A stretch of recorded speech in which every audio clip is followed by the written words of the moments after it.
여기 모인 여러분들을 주님의 이름으로 축복합니다. 우리 사도신경으로 하나님께 우리 신앙을 고백하시겠습니다. 전능하사 천지를 만드신 하나님 아버지를 내가 믿사오며 그 외아들 우리 주 예수 그리스도를 믿사오니 이는 성령으로 잉태하사 동정녀 마리에게 나시고 본디오 빌라도에게 고난을 받으사 십자가에 못 박혀 죽으시고 장사한 지 사흘 만에 죽은 자 가운데서 다시 살아나시며 하늘에 오르사 전능하신 하나님 우편에 앉아 계시다가 저리로서 산자와 죽은 자를 심판하러 오시리라. 성령을 믿사오며 거룩한 교회와 성도가 서로 교통하는 것과 죄를 사하여 주시는 것과 몸이 다시 사는 것과 영원히 사는 것을 믿사옵나이다. 아멘.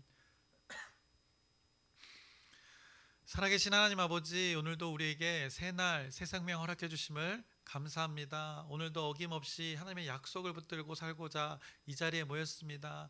하나님을 예배하는 삶을 살고자 이 자리에 모여 하나님을 예배합니다. 이 예배하는 한 사람 한 사람 가운데, 우리 공동체 가운데 어김없이 그 하나님의 은혜로 오늘 우리를 인도하여 주시옵소서. 그 은혜 속에 하나님의 그 평안함 그리고 또 기쁨을 맛보길 소망합니다. 우리의 어그러지고 깨어진 우리의 선택 가운데, 그렇게 형성된 삶 가운데, 그 삶의 자리 가운데 예수 그리스도가 왕이 되셔서 우리의 주인 되어 주셔서 우리의 삶을 인도해 가고 우리의 삶을 보호해 주시고 이끄시는 그 삶을 우리가 경험하기를 원하오니 우리의 오늘 간국 가운데, 우리 예배 가운데 하나님께서 함께하여 주시옵소서.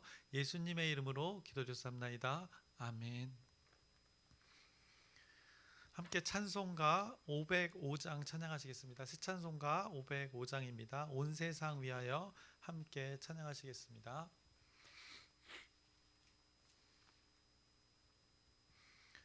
온 세상 위하여 나 복음 전하리. 만 백성 모두 나와서 주 말씀 들으라.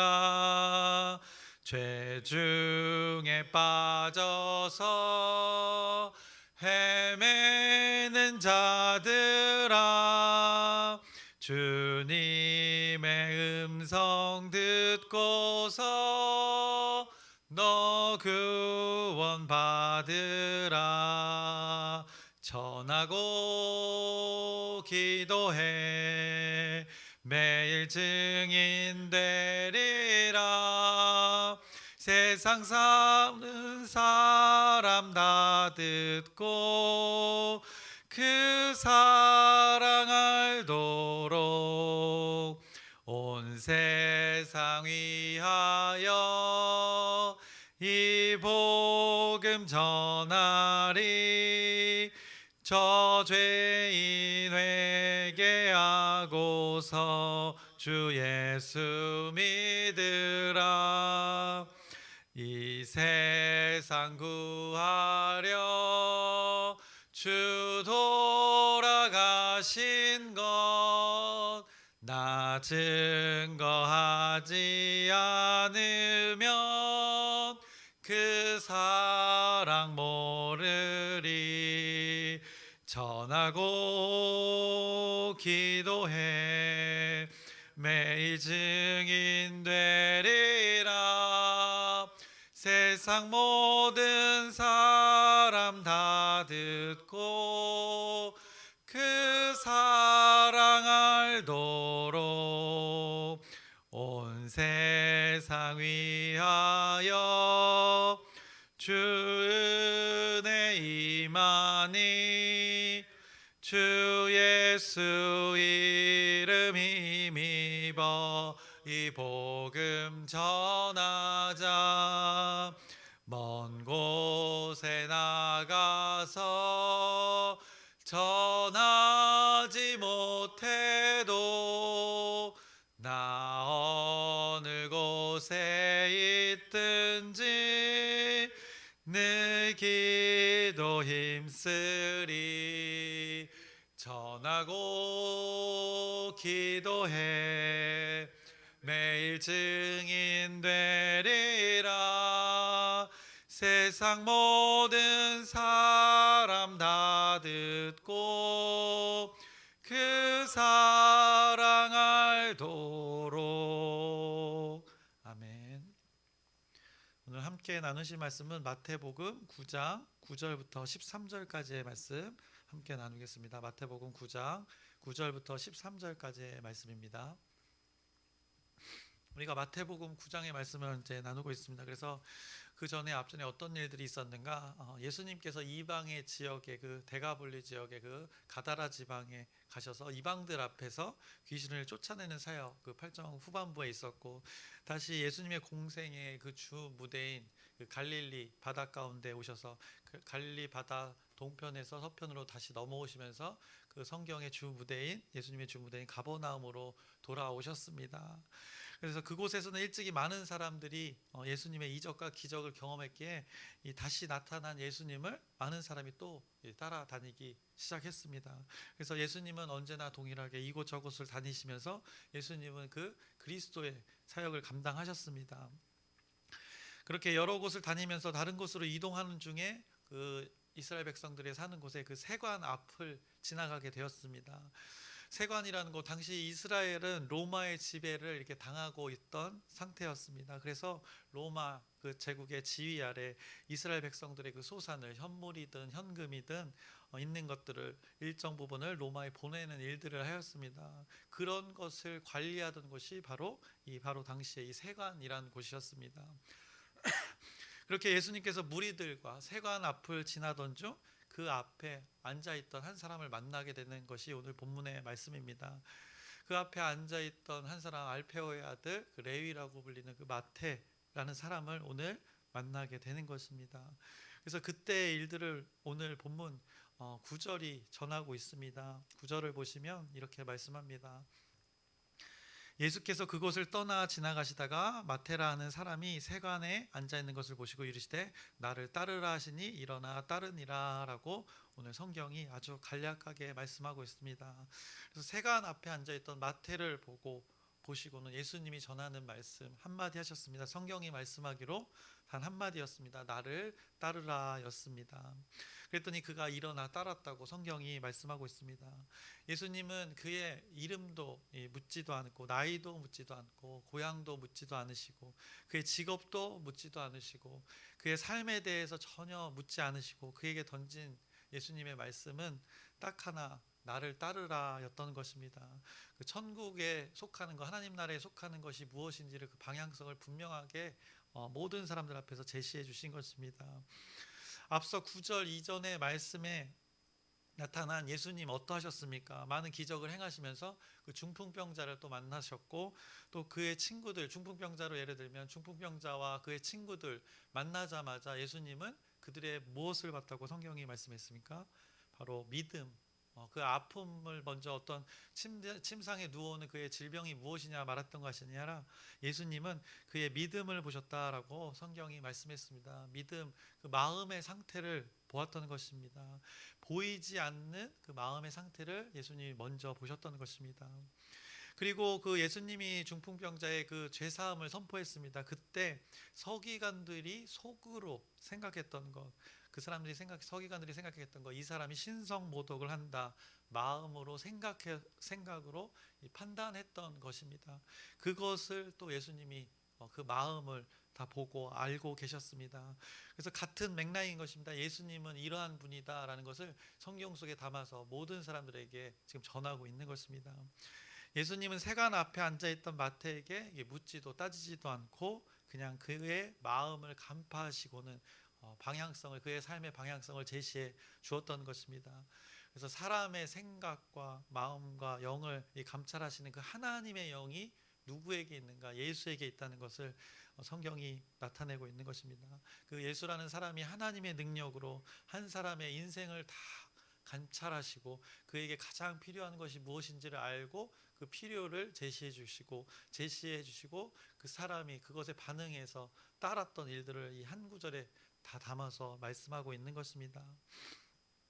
그가 가장 그의 생각과 그 마음을 하나님께서 감찰하셔서 그가 지금 가장 필요로 하는 것이 무엇인지 예수님은 알고 계셨던 것입니다. 그래서 그게 필요한 것을 충족시켜 주었던 것입니다.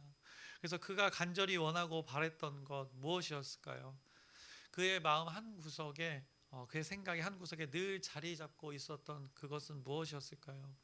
무엇이 그 마음 속에 항상 자리 잡았기에 예수님을 만나는 것이 우연처럼 그렇게 필연적으로 세간 앞에 앉아 있던 그 마태를 예수님이 무엇 때문에 부르셨을까요?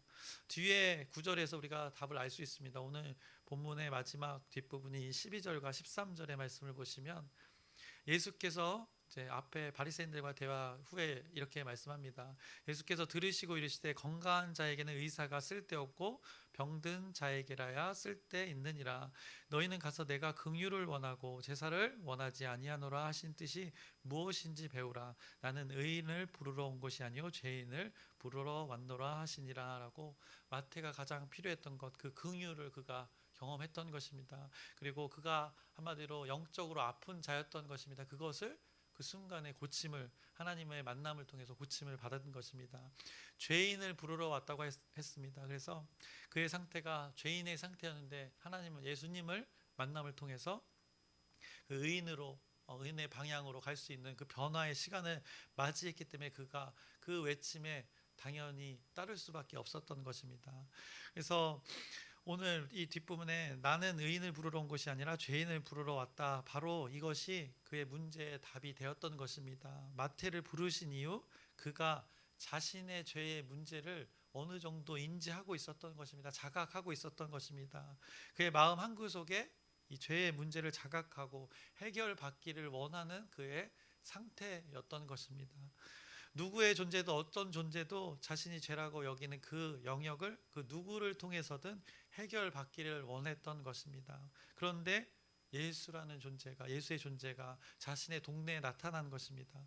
그리고 제사함의 일을 한다는 것을 아마 그도 소문으로 들었을 것입니다. 그때 예수의 소문을 듣고 자신의 그 직장 앞에서 예수가 지나가는 것을 보고 먼 발치에서 바라보고 있었던 것입니다. 그때 역사가 일어난 것입니다.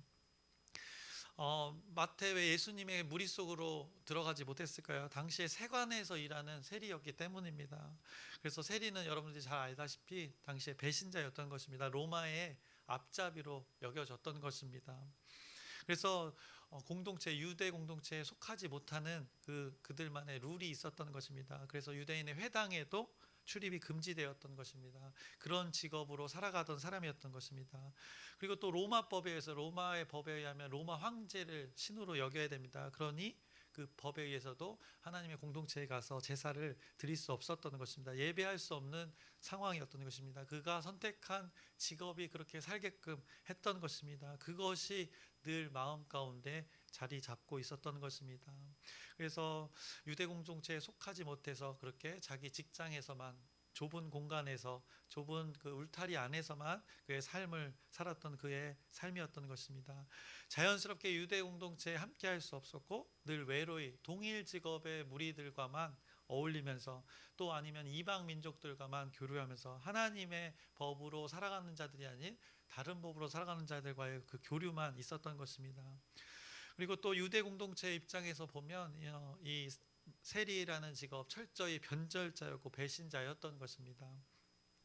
결국 그의 삶은 약간의 부는 있으나, 약간의 자신의 보호함이 있었으나 그의 삶은 이렇게 연명하는 삶이었던 것입니다. 로마의 그 권력 아래, 보호 아래 약간의 부를 얻으며 물질적인 여유는 있으나, 약간의 힘은 있으나 사람과의 관계가 다 단절된, 또 하나님과의 관계, 예배드릴 수 없으니까 하나님과의 관계가 단절된 그 고독의 삶을 그가 살고 있었던 것입니다. 하나님은 이것을 죄라고 여겼던 것입니다. 하나님과의 관계가 단절된 것, 또 유대 공동체에서도 그를 보기에 그를 죄인으로 여겼던 것입니다. 왜냐하면 유대 공동체를 배신한 자였고, 그렇게 스스로 그 유대 공동체가 스스로 선을 그었기 때문에 그가 하나님을 예배할 수 없었기 때문에 이 세리라는 직업으로 사는 자는 죄인으로 여겨졌던 것입니다. 그래서 율법을 지키지 않는 자로 여겨졌던 것입니다. 또 이방인과 함께 이방인의 삶을 산다고 그 역할로 살아가는 자들이라고 그렇게 구분 지었던 것입니다. 이런 자들을 유대인들은 죄인으로 또 여겼던 것입니다. 그래서 마태가 바로 사람의 보기에 눈에도 죄인으로 여겨졌던 것입니다. 그래서 그는 이 공동체에서 철저히 배제된 삶을 살았던 것입니다. 그 마태의 삶을 한번 생각해 보시길 바랍니다. 얼마나 외로웠겠습니까? 그는 스스로 그의 삶의 이 태도에 보면 세관 앞에 앉아서 예수 그리스도를 바라보는 그 장면에서 그의 삶에 만족하지 않았던 것 같습니다. 내적 갈등이 심했을 것입니다. 그가 자신의 삶을 평가하기에 죄라 여겨지는 삶이었기에 예수님의 그 한마디에 그가 다 버리고 동일한 내용의 다른 복음서를 보면 그 다 버리고 예수님을 따랐다라고 말씀하고 있습니다. 그래서 그는 하나님의 법의 공동체로 다시 돌아가기를 원했던 것입니다. 그렇게 다시 귀속되기를 원했던 것입니다.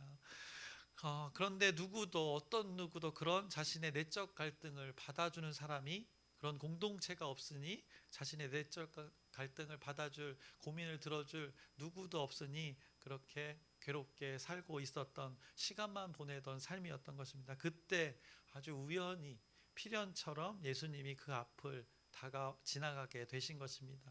그래서 예수님의 초청이 있었고 그 초청에 반응해서 하나님과의 만남이 이루어지는 놀라운 사건이 여기에 기록되어진 것입니다. 그렇게 하나님과 사람과의 그 인격적인 만남이 이루어지는 것, 이 가운데 생략된 표현은 죄사함이 있는 것입니다. 13절에도 내가 긍휼을 원하고 라는 표현, 그에게 긍휼함이 베풀어지었던 것입니다. 죄인을 부르러 왔다. 그 가운데 죄가 있었던 것을 사함을 통해서 의인의 삶을 살 수 있도록 예수님께서 마태에게 베풀어 주셨던 것입니다. 그래서 하나님과 사람과의 그 인격적인 만남이, 그 사건이 오늘 여기에 기록된 것입니다.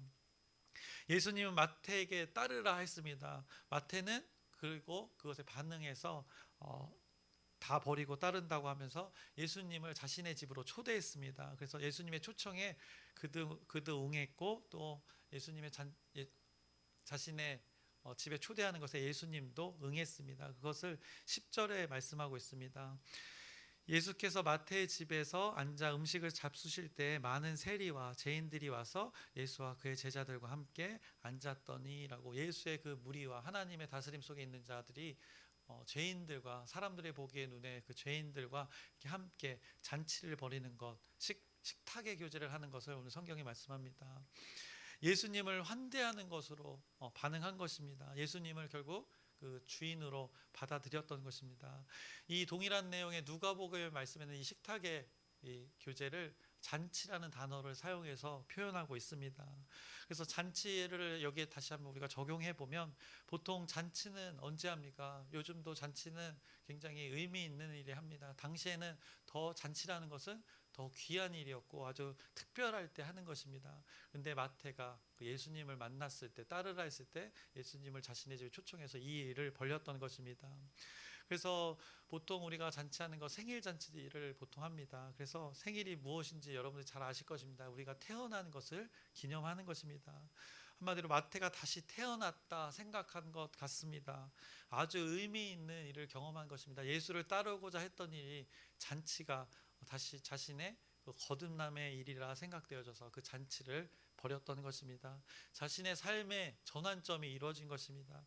자신의 내적 갈등, 늘 해결받지 못했던 것, 예수님을 만남을 통해서 따르라의 그 한마디에 모든 문제가, 그 죄의 문제가 해결되었던 것입니다.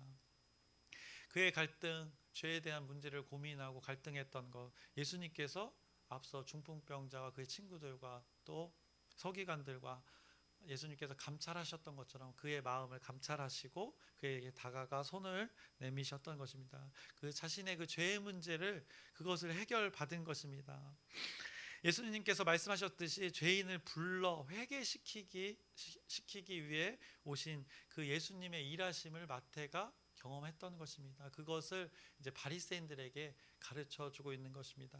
그 과정을 자세하게 말하고 있지는 않으나 그가 잔치를 베풀었던 또 이유, 마태가 예수님과 함께 식사를 이렇게 한 이유, 자신의 집에 초청해서 자신의 그 구원의 그 경험을 함께 나누고 싶었던 것이 있었습니다. 그래서 오늘 성경에도 표현되어 있지만 그 많은 세리들과 죄인들과 함께 그 초청의 자리, 예수 구원자와 함께하는 것을 오늘 보고 있습니다. 왜냐하면 바로 그 죄의 문제, 늘 갖고 있던 그 죄의 문제를 해결받았기 때문에 너희들도 동일하게 그 죄의 문제를 해결받고 하나님 나라에 속해라. 이 잔치에 너희들이 함께 경험해라라고 그 잔치를 베풀고 초청했던 것입니다.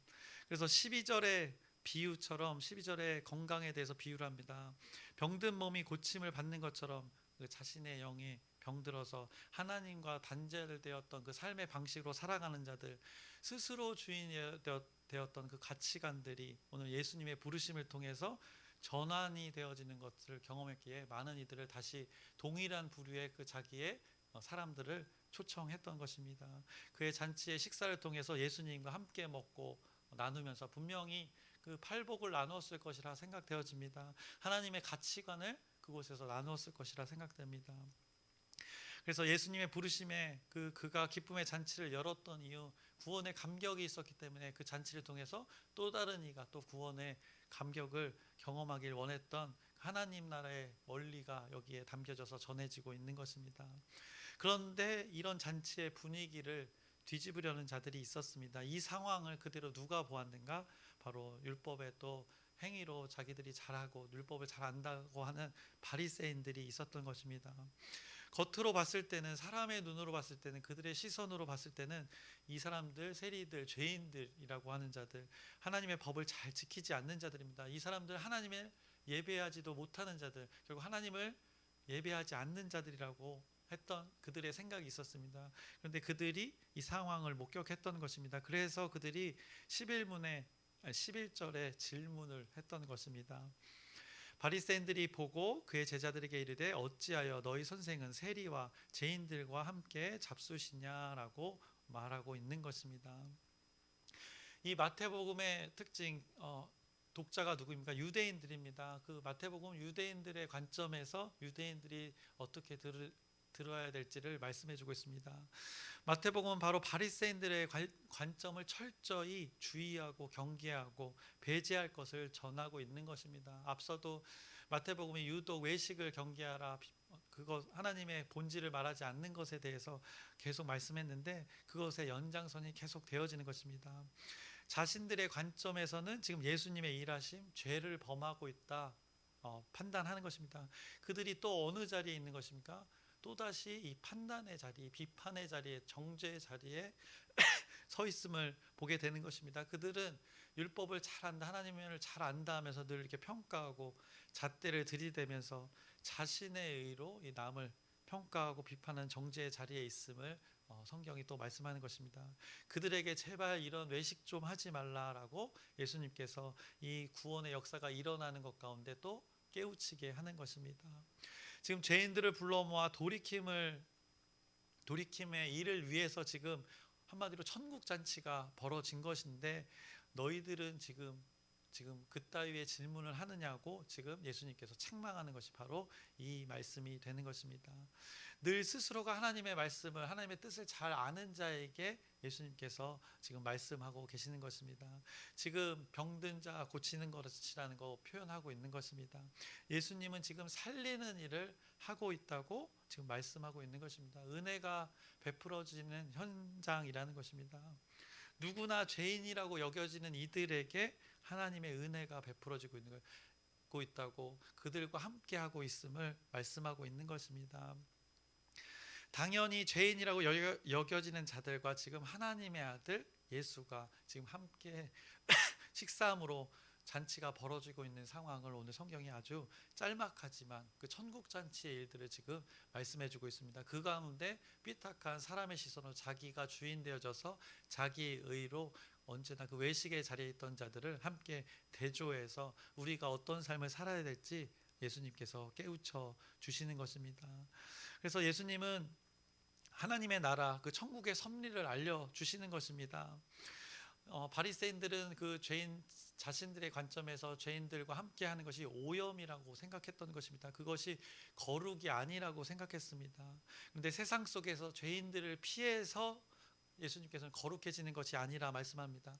죄인들의 삶의 자리로 우리 하나님의 자녀들이 들어가서 그곳에서 거룩이라는 하나님의 가치관을 전파하면서 하나님의 법으로 사는 것이 거룩의 참 의미다, 구별됨의 참 의미다라고 알려주시는 것입니다.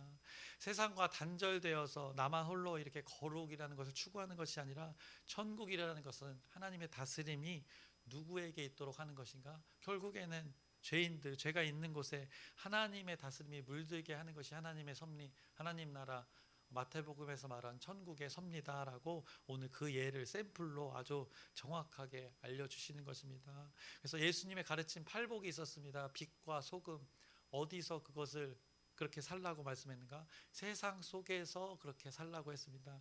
그것의 같은 맥락입니다. 그래서 하나님의 다스림을 그 죄가 있는 곳 가운데 가서 물들여라, 이것이 거룩이라라고 말씀하고 손수 보여주고 계시는 것입니다.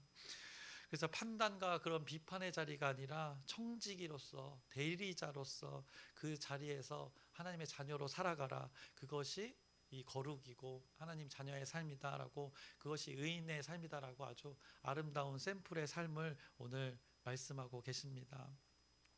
그래서 우리가 적용해 볼 거, 여러분도 이 예수의 역할을, 예수님의 삶을 그대로 우리가 살면 되는 것입니다. 여러분들이 하나님의 다스림으로 충만으로 되어져서 여러분들이 세상 가운데로 가는 것입니다. 죄인들의 굴 속으로 담대하게 들어가는 것입니다. 세상 누구도 그들과 함께 하려고 하지 않습니다. 죄에 사로잡힌 자들, 어떻게 보면 그들도 간구하고 있는 것입니다. 영이라는 것이 존재하기 때문에 하나님의 영을 간구할 수밖에 없는 그 존재로 지어진 것이 바로 사람이라는 것입니다. 그들은 어쩌면 마태처럼 단 한마디의 말을 기다리고 있을지도 모른다는 것입니다. 함께 가시죠, 함께 예배하죠, 제가 도와드릴 것 없습니까? 이런 말 한마디의 시작이, 우리의 그 다가감이, 이 한마디가 놀라운, 또 하나님을 예배하는 자로서의 삶을 살아갈 수 있는 그 기회가 될 수도 있다는 것입니다. 그렇게 우리는 그렇게 예수의 그 복음을 전하는 자로 살면 되는 것입니다. 그 방식, 예수님께서는 다 본질만 가지고 그 방식, 상식을 넘어서는 이 초월적인 일들을 다 감당하시는 것을 샘플로 보여주시는 것입니다. 그래서 이 예수님의 삶을 우리가 오늘 주어진 이 시간 가운데, 이 장소 가운데 살아내셨으면 좋겠습니다. 우리가 날씨 좋을 때만 이 어떤 전도라는 것, 하나님의 일을 감당하는 것이 아니라 지금 또 날씨가 쌀쌀하지만 여러분의 관계 속에서 함께 하나님의 나라를 이렇게 확장해 나가는 일들이 우리 공동체 가운데, 또 여기 모인 한 사람 한 사람 가운데 있기를 소망합니다. 그래서 오늘 말씀, 구원의 역사가 일어나고 그것과 반대여서 그것 가운데 또 부정하고 부인하려는 자들의 삶을 예수님께서 극명하게 대조해서 보여주십니다. 거기에 예수님이 이 땅에 오신 이유 분명하게 말씀하고 있는 것입니다. 죄인을 의인으로 부르기 위해 죄인을 부르러 오셨다라고 말씀하고 계십니다.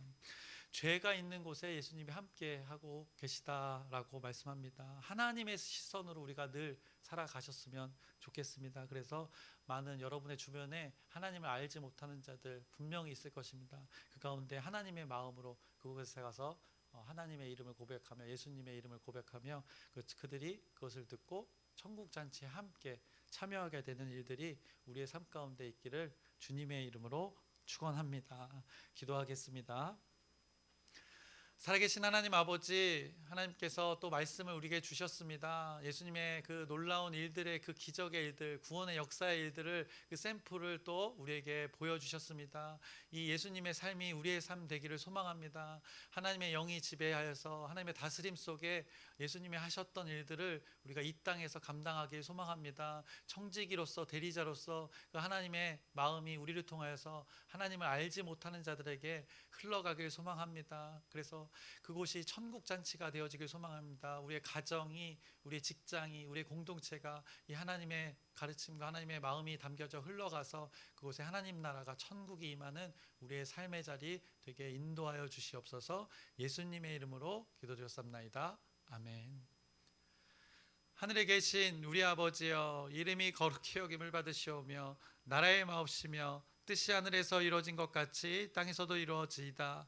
오늘날 우리에게 일용할 양식을 주옵시고 우리가 우리에게 죄 지은 자를 사하여 준 것 같이 우리의 죄를 사하여 주옵시고 우리를 시험에 들게 하지 마옵시고 다만 악에서 구하옵소서. 나라와 권세와 영광이 아버지께 영원히 있사옵나이다. 아멘. 기도 제목 나누고 함께 기도하겠습니다. 우리 1년간 2026년에 우리가 붙들 기도 제목을 주셨습니다. 변화, 우리를 변화시키겠다고 이 약속의 말씀을 주셨는데 여러분을 변화시킬 하나님을 기대하면서 이 기도 부탁드립니다. 그리고 아프신 분들이 있습니다. 또 오늘 특별히 사모님 수술을 하시는데 그 모든 과정 가운데 하나님의 섭리로 잘 마무리되고 잘 회복할 수 있도록 여러분의 기도 부탁드립니다. 그리고 또 이름 한 사람 한 사람 지금 회복과 치유가 필요한 하나님의 치유가 필요한 우리 지체들이 있습니다. 한 사람 한 사람 이름을 언급하면서 여러분의 기도 부탁드립니다. 그리고 어제 우리 재직 임명이 있었습니다. 하나님께서 하나님의 섭리 가운데 뜻이 담겨져서 이렇게 사람을 세워주신 것입니다. 공동체를 잘 이끌어가라고 하나님께서 세워주신 그 한 사람 한 사람 또 이름을 기억하면서 하나님의 뜻을 잘 감당할 수 있도록 여러분의 기도 부탁드립니다. 그리고 오늘 말씀을 기억하면서 하나님의 그 예수님의 구원의 사역, 그리스도의 사역이 담겨져 있습니다. 이것을 동일하게 우리도 감당할 수 있다, 우리도 할 수 있다라고 알려주십니다. 한 샘플을 보여주셨는데 이 일들이 여러분의 관계 가운데 풍성히 나타나서 열매 맺을 수 있도록 이 모든 하나하나의 기도 제목과 또 여러분의 각자의 기도 제목을 간구하면서 우리 주여 크게 한번 부르짖고 함께 기도하시겠습니다. 주여